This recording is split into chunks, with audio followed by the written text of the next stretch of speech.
What's up, everybody? Jay Barabee here. If you don't know me, I'm a real estate agent, property manager, and real estate coach dedicated to getting you, the agent, sales-related skills, sales training, and a minimum effective dose that's going to help you level up your real estate game and sell more homes, right? Sounds good?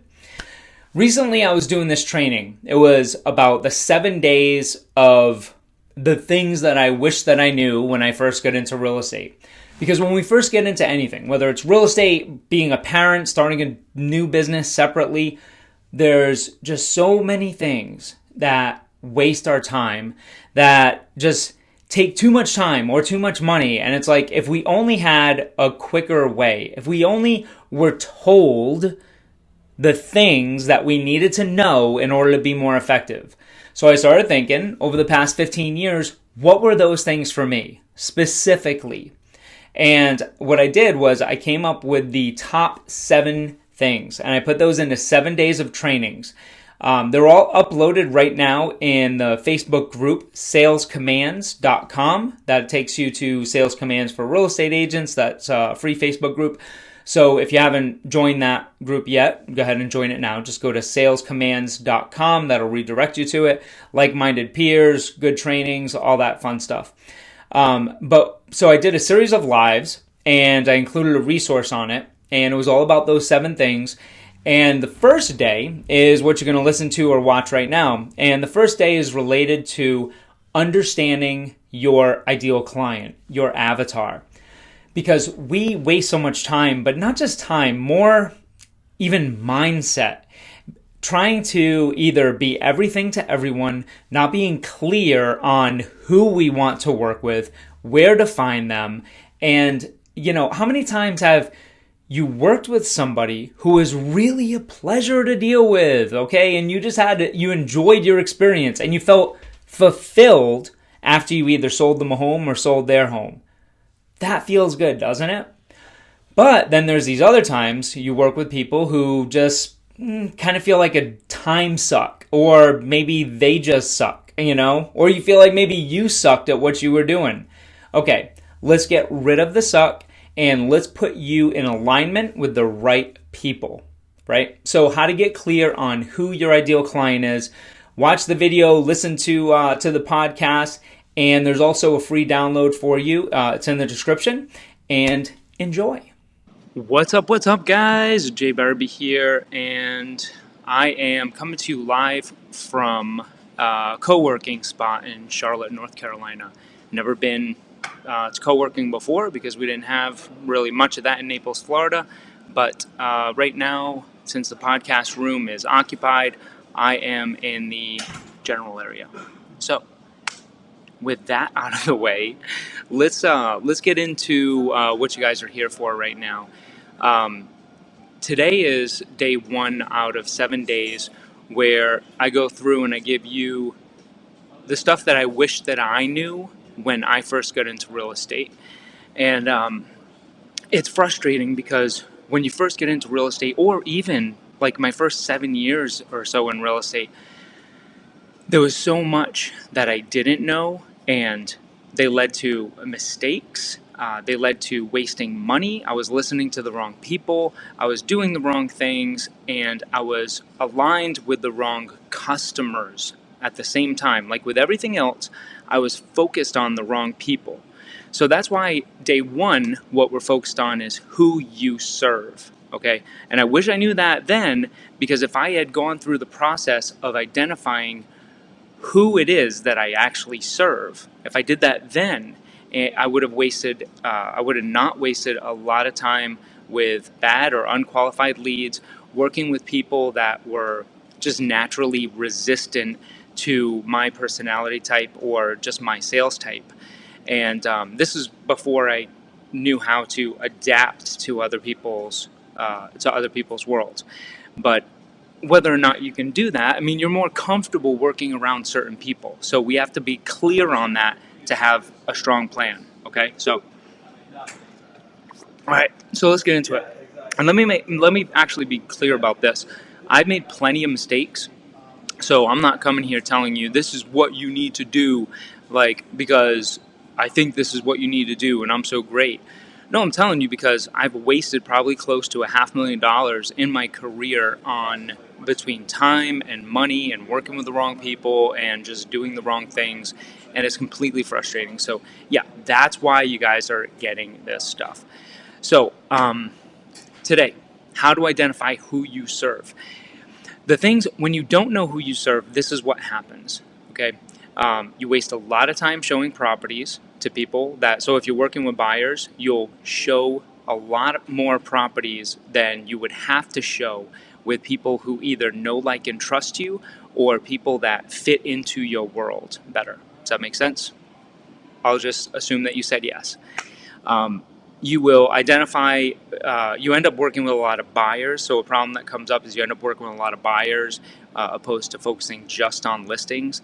And then you get distracted all of the time. You get a lot of these grumpy people that you just can't make happy, and you can't figure them out. You can't understand what they're actually looking for or what they need. And the same thing goes with listings. You're not able to identify what they're saying or pick up on their language. So think of a time where you've been sitting with somebody at a listing presentation and you get the signed listing, and you really thought that their expectations were this, and this. And then come to find out they're hitting you with all this stuff that was completely different. And you're like, well, why didn't I understand what they were saying? What happened? Well, it's because you either weren't aligned with the right people, or you were just you didn't know how to adapt to them. And most likely it's because you weren't aligned with the right people. You get frustrated, you're all over the place, you're scattered, and then you don't have a solid plan for the day, and then you get derailed, and all of that crappy stuff happens. Right. So when you do have clarity on who you serve, and we're actually going to go through this, like, some specific steps here, and I'm also going to include a resource for you in the comments. But there's some specific steps that we're going to go over, and those will help you get clarity on how to get clarity on who you serve. So when you are clear on who you serve, you will understand their needs and desires on a much higher level, okay, a much deeper level, because they're going to align with you better. They're going to tell you things that other people normally wouldn't tell you, just because you guys are aligned. You'll discover how and where to find those clients. So if you're looking for leads, are you looking for leads? Everybody's looking for leads. If you're looking for leads, you'll actually know where to go to find those leads. And this is what Fortune 500 companies do. They identify who their ideal avatar is. Let me ask you this. Do you think Budweiser knows exactly who they're targeting and who they're targeting in their messaging? So all of this stuff, guys, this all relates all the way through to your Facebook ads. If you're running Facebook ads, if you're, like, sending out mailers, any of this stuff, it's not all universal. So if somebody asks, what kind of postcard should I send to my farm? Okay, first, back the F up. You have to figure out who lives in that area. What's the demographic? What are they into? And this is the stuff that I'm going to show you in the resource. But once you identify that, then you're able to send the right message to them. You're able to put out the right hook so that you can capture their attention. Okay? So that's how you'll discover how and where to find your ideal client. You'll have more fun doing what you're doing. When I finally started working with people and being myself that I aligned with, that I felt good about, I wanted to serve them. I wasn't feeling frustrated. I didn't have those negative clients that just, I felt, held me back. You'll eliminate objections. They'll be gone. Waste less time with the wrong people. Identify the pains and pleasures, and you'll convert more listings to sales, and more listings to sales, and more appointments to listings. And you'll be speaking the same language. So here I'm going to go over the training, and I will actually share my screen here for a sec. I'm not going to go into all of it, but view. All right. Yeah, see, I got my notes there. I have to have I have to have my notes because I am in a public space with a lot of distractions right now. So let me get off of those notes and just give you this. All right, so there's a first page, but the first page is just a preface, how to understand your avatar, and all of this relates to marketing. And nobody tells you this when you're first starting real estate, but we don't have a background in marketing. We don't have a background in business. That's not why we get into the business. What are the reasons why you got into the business? For most agents, it's because somebody has told us that it's an easy way to make money, and we know that's completely false, and we find that out rather quickly.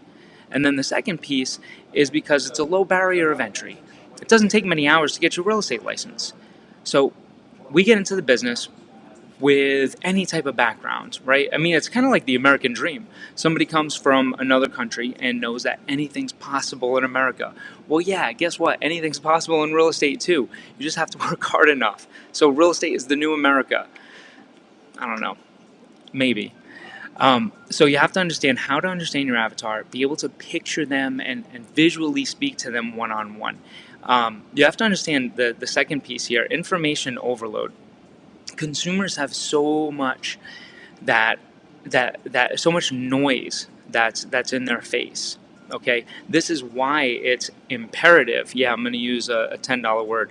It's imperative to understand your client and what their needs and desires are. For when you're putting out any type of marketing message, just like when you go back to something so simple where you have a newer agent who is sending putting up in Facebook groups, hey, which business card should I get? Which headshot should I get? I mean, that's going to be in another one of the videos. I think that's like day 3 or 4 of what you need or not need or don't need to know about that. But it all depends on what message you're trying to send to what audience, because you can't be everything to everybody. It's just not possible. You're not going to have a high conversion rate. You're not going to make a lot of money if you're trying to do that. All right, this is why we dial in. So the information overload and just understanding that there's a lot of messaging out there to people is critical to know, so that you can capture their attention. And then, of course, how to communicate with them, being persuasive, and the disadvantages of not working with you. But those things are for another time. Here's what I want to show you. All right. So I have 3 pages of this in the resource, and we're talking about age range. Okay, don't put 20 to 80. I mean, that's just not true. Who do you feel most comfortable with? Who is it that you're targeting? Is it millennials? Is it single moms? Like, who do you have the highest conversion rate with? What does that look like? Is it empty nesters? Okay, identifying that is so important, because all of those people are completely unique. So any message that you put out, if it's catered towards one group, the other group's not going to be receptive. So that's why you need clarity on this. Income range, and then their desired income range, where they want to be. The empty nester, they don't want to make more money afterwards. They're not looking future make more money. They're looking for much different things in their life. They're in a different place of their life. Where do they currently live? Where do they want to live? Where do their family and friends live? That's really important. People move to places where they're surrounded with other like-minded people. People congregate to places where they're surrounded with other like-minded people, or just people who they feel comfortable with. Where I grew up in Fall River, Massachusetts. I always have a problem saying this. I don't know why. Fall River. Like, I can't pronounce it. It's the city I grew up in, but I have this Massachusetts accent still. So when I grew up in Fall River, we have a lot of Portuguese people who immigrate from the Azores into Fall River, and I have Portuguese background as well, of Portuguese descent. But they move to certain areas of Fall River. Okay, they congregate to certain areas, just like Lebanese. We have a high Lebanese population as well, and they congregate to specific areas with the other same people. So this is why it's so important to understand, where do their friends and family live, because you know what? that's where they are going to live. People who are like them. And it's once you understand this and start putting it to use, it makes sales so much easier. That's why this is like the very basic first step. But most people don't do it because they don't know why and they don't know how, right? But now you know, so there's a shortcut. Well, it's where you need to start anyway. It's not really a shortcut. It's the right way. Do they have kids, pets? How many? How do they dress? Look, that's important because whatever message you're sending, and something as simple, and don't get me started on business cards, but something as simple as a business card. If you want to have a headshot with your business card, like if anybody even cares, if that's your brand, right? And again, that's in another video. But if so, then that should be aligned with your message and your audience. If your audience is wealthy retirees, well, they dress a certain way. You probably, don't want to appear. Well, let's say it's your avatar is millennials. Well, you might not want to be suit and tie. It depends on the income range of that millennial at the same time. So, anyway, it's just different audiences. Make sense? Same thing with cars they drive, shopping habits, demographics. Agents ask all the time, does it matter which car I drive? At the end of the day, it doesn't matter, but it matters to you because when I first started in real estate, I had quit my job. I was working at the Hyatt. I was in middle management, and I was like 23, and I quit my job completely, and I said, sink or swim. I am jumping, well, not sink or swim, I guess like splat or fly, because I am jumping off this cliff into real estate. What do I need first? Very first thing that I did was I borrowed $1,000 to buy a brand new Lexus, for a down payment to buy a brand new Lexus. And for me, what that gave me confidence. That's what it gave me. I'm not saying you need to go buy a Lexus and that it's gonna give you confidence, but that's what I needed. That's what I needed to help me, and it did happen to align with the other people that I was selling to, with my ideal audience. I kind of got lucky on that one, but it doesn't really matter. Just make sure you make the right decision. I don't know why I started talking about cars, but okay. So second page here, and this is where to find them online. Are they on Facebook? Are they on Instagram? Are they on WhatsApp? Are they on Snapchat? Where are they? Are they in forums? Like if they're a tech geek, okay, well then they might be on Reddit, in the Reddit forums. There's certain places that people hang out. What are their dreams? What are they currently thinking? Major events going on in their life cycle. So for example, let's say it's that empty nester. You need to know that major events going on in their life cycle is that other people around them are passing away. It just is what it is, and it's unfortunate and it's sad, and I know, but they're going through this, and they also want to be near a hospital. I mean, people that are the aging population wants to be closer to a hospital. These are things that you need to know and be prepared for. So you really have to understand. They want to feel. So what do they want to feel? What are their overall values? And do their values align with yours? What are they afraid of? What are they afraid to miss out on? The potential harms that they fear, okay? What are these things? Okay? And let me actually just hit on this right here, the potential harms that they fear. I want you to think about it this way. People make decisions for two reasons, okay? To move towards pleasure or to move away from pain. That's it. That's how we make decisions. So we move towards pleasure, right, when it's something that feels good. For example, I order Amazon Prime. Amazon Prime comes to my door the next day. It's pleasure. I'm happy. If I'm buying a house, okay, then all of those things that are in the house that are important to me, that are going to give me pleasure, that's pleasure. That's making the decision. Now, what's more powerful is the pain. The pain is more powerful, moving away from pain. Think about this. You want to lose weight, okay? You want to quit smoking. whatever it is for you, that vice. You want to start working out. The pleasure that you're going to get from dieting and losing weight and seeing the pounds go down, like that's good. That's good. Like that gives you some motivation.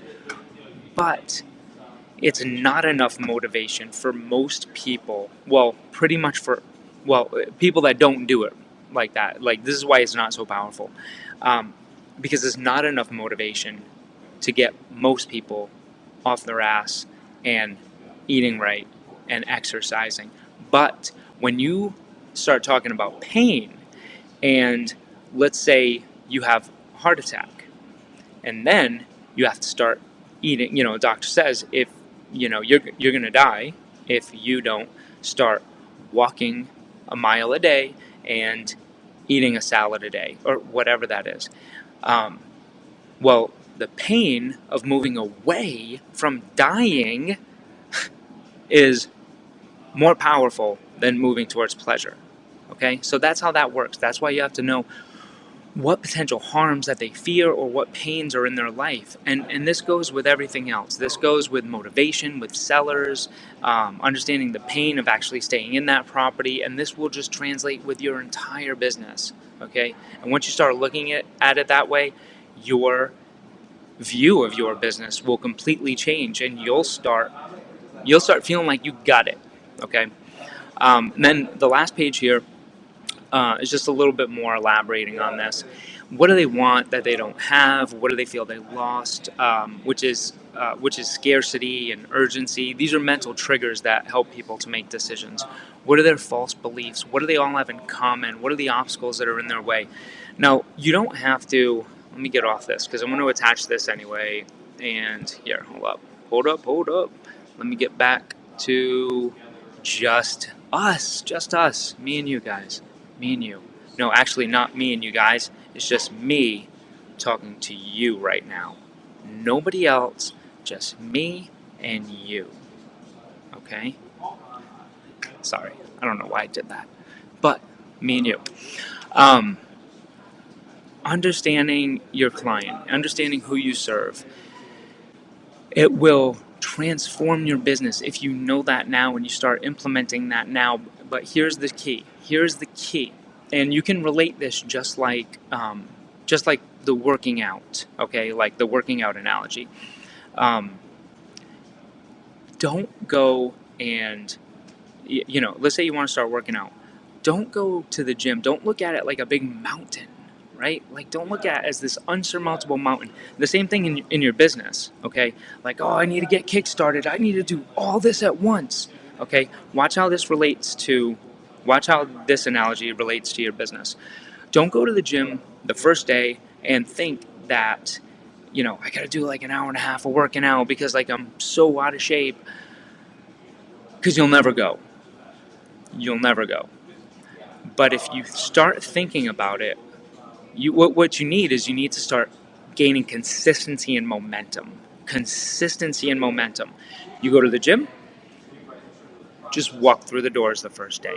That's it. That's a win. You know why? You didn't do that the day before, and it's a little step forward, and it starts building consistency, which then drives into momentum. And then if you stay consistent and you keep that momentum up, you just keep making money.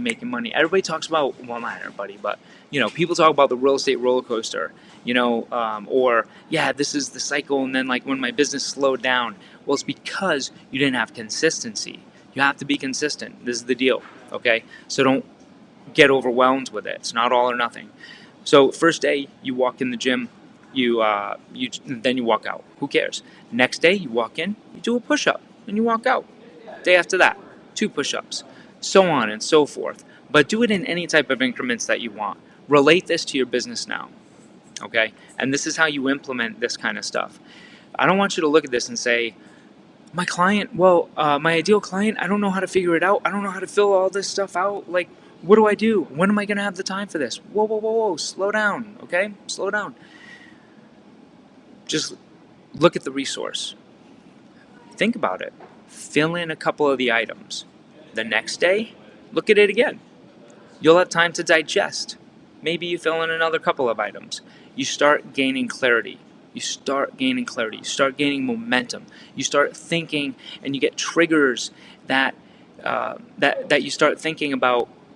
Okay, how can I implement this in my business? When do I implement this here? How do I start thinking about it? But this is the first step.